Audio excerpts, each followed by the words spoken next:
Monsieur Thierry Cortet, bonjour. Oui, bonjour. Vous êtes avec nous ce matin sur Radio Imo. Vous êtes membre de la société Sunfilm, basée à l'origine à Punta Cana. Alors parler de la société Sunfilm, d'ailleurs, c'est pas forcément très pertinent puisqu'il existe de très nombreuses sociétés Sunfilm au Canada, en Belgique, en Espagne. Alors première question, Sunfilm, qu'est-ce que c'est? Où sont-elles? Que faites-vous exactement? Alors, je suis dans l'immobilier international, c'est-à-dire que je suis basé, comme vous m'avez dit, à Punta Cana, et je travaille à l'international sur plusieurs pays du monde. C'est pour ça que maintenant je suis au niveau du Canada, des États-Unis, en francophone et anglophone. Mon travail consiste à récupérer des biens immobiliers de nombreux promoteurs dans le monde.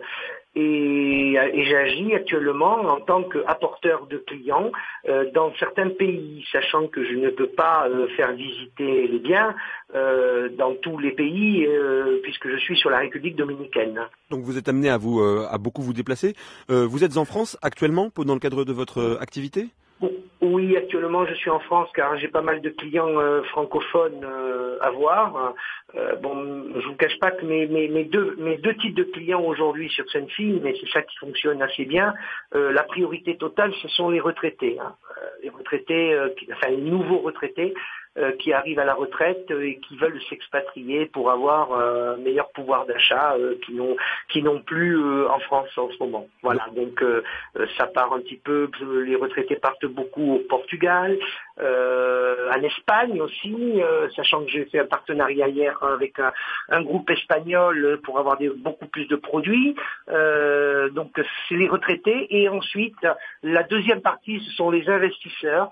Les investisseurs, pourquoi? Parce que aujourd'hui en France vous n'avez plus les rentabilités que vous aviez il y a quelques années, et nous pouvons avoir des bonnes rentabilités aujourd'hui dans le monde qui peuvent arriver entre 10 et 12%. Voilà, donc ça c'est surtout dans l'immobilier, et nous faisons aussi du placement financier dans plusieurs pays à ce jour. Je les énumère: le Brésil, nous faisons du placement financier au Brésil, nous faisons du placement financier à Dubaï, et actuellement, nous cherchons encore du placement financier dans certains pays. Nous faisons aussi du placement financier sur la Suisse. Alors justement, le fait que vous soyez comme ça entre plusieurs pays, ça vous permet de constater les différences entre les différents marchés immobiliers, notamment. Vous dites aujourd'hui en France, on n'a plus la rentabilité qu'on pouvait avoir. Quels sont les pays où cette rentabilité est particulièrement élevée et peut-être particulièrement intéressante? Alors là, actuellement, où j'ai pas mal de clients en ce moment, c'est pour ça que je suis en France, c'est les États-Unis avec la région de Détroit. Pourquoi Détroit? Détroit était aujourd'hui une ville qui était sinistrée, et c'est vrai que le nouveau président Donald Trump est actuellement en train d'injecter de la trésorerie sur Détroit, et qui permet aujourd'hui d'avoir des rentabilités qui tournent autour de 10-12%, sachant que c'est des biens qui sont à 49-50 000 dollars américains, et vous avez les rentabilités qui tournent autour, je vous dis, de 10-12%. C'est quand même assez intéressant.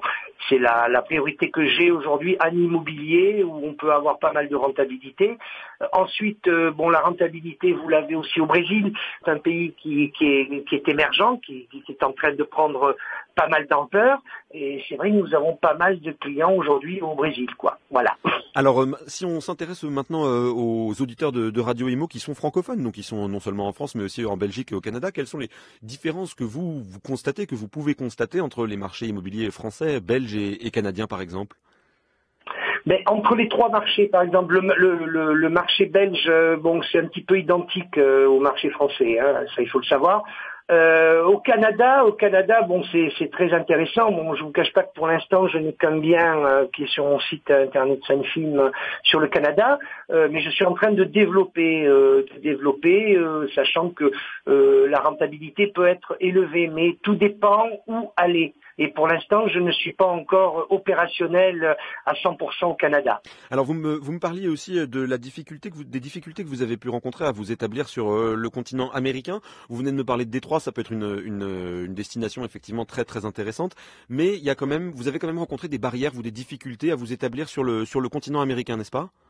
Ben, sur le continent américain, ça a été très dur d'avoir le point US, sunfilm.us, sachant que je n'étais pas résident américain, donc j'ai réussi grâce à un promoteur immobilier américain à avoir ce point US et avoir pas mal de produits aux États-Unis, sachant que les États-Unis sont quand même assez intéressants à ce jour. La Floride aussi, je suis sur la Floride, hein. Nous avons pas mal de produits et un super produit aujourd'hui sur Orlando à partir de $119,000, qui est très très intéressant.